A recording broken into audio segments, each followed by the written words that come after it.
Salut à tous, ravi de retrouver sur canalturf.com pour évoquer les réunions de ce mercredi 11 mai. Dans une première partie de l'émission, nous parlerons du Quintet qui se déroulera sur l'hippodrome de Fontainebleau. J'aurai également quelques coups de cœur à vous indiquer pour les autres compétitions programmées sur ce même hippodrome de Fontainebleau. Ensuite, Dieppe, Réunion 3, nous accueille, où là, je vous communiquerai des informations recueillies auprès de l'entraîneur Jérôme Delaunay et qui pourrait bien faire l'arrivée à diverses reprises et à mon avis, avec des cotes assez spéculatives. Nous terminerons par la dernière partie, le dernier volet, avec la Réunion 4 sur l'hippodrome de Chartres, où là aussi, j'ai pu converser avec plusieurs professionnels y participants. Donc Réunion 4 à Chartres avec des trotteurs en piste en fin d'émission. Sachez également que vous pouvez liker, partager ce programme, ce via nos différents réseaux sociaux, ne vous en privez surtout pas. Donc ce quintet, le prix de la forêt de Fontainebleau, une épreuve qui s'adresse à des chevaux spécialistes de la vitesse. Je ferai confiance aux protagonistes, aux chevaux qui ont pris part au prix Hubert Descateux, une épreuve disputée sur ce parcours au premier semestre.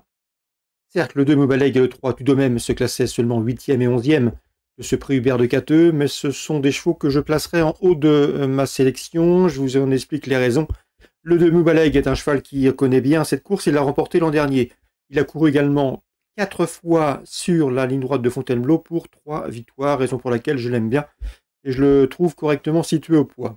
Le 3 Tudobem est un cheval confirmé dans les quintets, 9 places en 18 prestations, il vient de s'imposer à Moulins dans une course à condition le 21 avril, il retrouve les handicaps avec des prétentions. Le 2 et le 3, mes deux préférés. Ensuite, le numéro 6, Snow Press, qui a remporté ce prix Hubert Descateux. La jument a été remontée de 7 livres sur l'échelle du handicapeur, mais je la pense capable de confirmer, puisque lors de ce succès pour sa rentrée, dernièrement, c'était une rentrée, donc on peut penser qu'elle va afficher les progrès sur cette reprise de contact. Le 1, Killflush Memories, n'a plus à faire ses preuves à ce niveau, 2 victoires pour lui et 7 places en 11 quintés courus, il a pris là également la 4e place de ce même prix Hubert Descateux, la course référence. Le 4, Vejdan, s'y est classé 3e dans ce prix Hubert Descateux sur ce parcours, un cheval qui compte déjà 2 places de 3e en 4 quintés courus. Je placerai en outsider le numéro 8, Forza Capitano, qui a couru 4 quintets pour autant d'échecs. Mais attention, le cheval vient de s'adjuger un handicap à Toulouse, et bien que remonté au poids, je m'en méfie, tout comme le 10, Be Ahead. La jument s'est classée 6e du prix Hubert Descateux fin mars sur ce parcours. Elle tentera de faire aussi bien et peut-être mieux. Le 5, dans cette épreuve, c'est D'Attiret. D'Attiret qui a couru 4 fois, 2 victoires, 3e et 2e dernièrement pour sa rentrée. Son manque de métier va jouer contre elle, mais pour ses débuts dans les handicaps, il sera imprudent de la sous-estimer. Résumé chiffré, on fait confiance au petit numéro 2, 3, 6, As, 4, 8, 10 et 5. En canon partant, le 13, dans cette épreuve, c'est Santi Delmar. La suite du programme à Fontainebleau. La deuxième, j'aime beaucoup le numéro 6 dans cette épreuve. C'est De Tes Nouvelles qui effectue une rentrée, mais le lot semble dans ses cordes. Et le numéro 1, Lifetime, qui bénéficiera d'une décharge de 201-206. La suivante, la troisième, attention au 303, qui me semble en mesure de bien faire, au même titre que le numéro 2 dans cette épreuve, qui a couru une fois pour une victoire. Le 3, c'est Masters Gatsby, et qui a terminé 4e du prix Noailles dernièrement à Longchamp. 303, 302. Dans la 4e, Bruno Douin présente le 401 Srifanelo Green. Le cheval est bien, l'engagement est bon, la confiance est de mise. On peut lui associer les 2 protégés de Jérôme Régnier. Le 3, Champ de Mars, et le 4, Vergoncet. 4e course, le 1 pour la victoire, le 3, le 4 pour l'opposition. Concernant la 5e, mon préféré sera le 508 Twist, qui pour sa course de rentrée, après de nombreux mois d'absence, a gagné sur la PSF de Chantilly. Pour son retour sur le gazon, il peut faire aussi bien, le 508 Twist. On va parler maintenant de Dieppe, la Réunion 3. Comme je vous disais, je vais vous parler des pensionnaires de Jérôme Delaunay. Dans la première, il présente le 104 à ses Étoiles du Lucas, une jument assez compliquée, assez tendue, mais s'il est bien décontracté durant la course, elle possède un bon finish, une bonne pointe de vitesse finale. Il ne serait pas surpris de la voir bien faire d'entrée de jeu, elle est inédite. Dans la deuxième, le 209, c'est également une candidate à prendre un candidat à prendre en considération, c'est Lincoln, qui a l'avantage d'avoir déjà couru en plat et bien couru en plat, il reste sur une victoire en plat. Il débute sur les obstacles, il s'y prend bien le matin, de bons débuts sont attendus. Dans la 4e, il présente le 415 Hip Hop Ville, qui d'après lui sera dans le coup, pourquoi pas une place sur le podium. Dans la 4e toujours, je lui opposerai le numéro 1 dans cette épreuve, Ideni Royal, bon 2e en débutant à Moulins.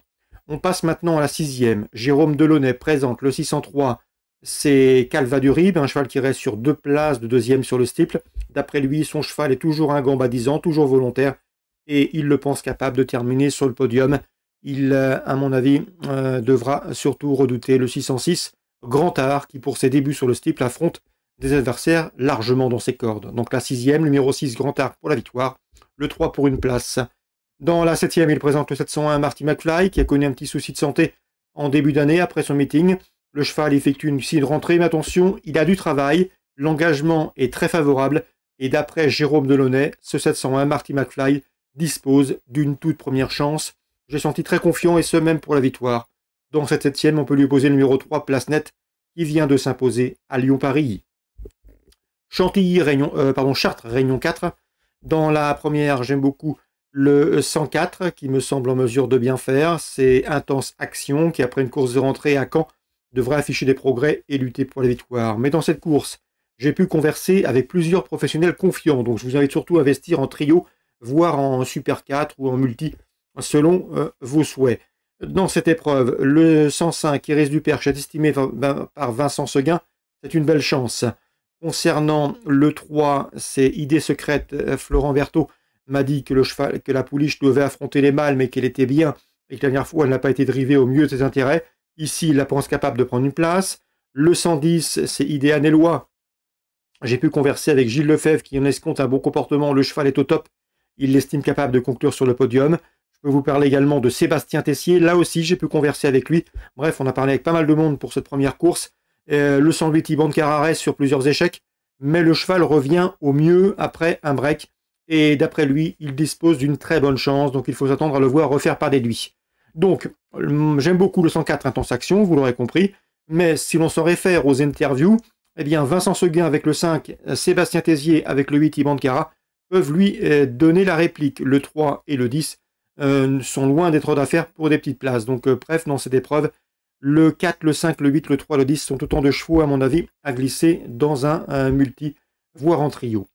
Dans la 3e, souvenez-vous, Vincent Renaud nous avait parlé en bien du 304 Hunt, un cheval qu'il aime bien, un cheval qui va se plaire ici, et qui devrait bien faire, d'autant qu'il a l'avantage de partir au premier poteau.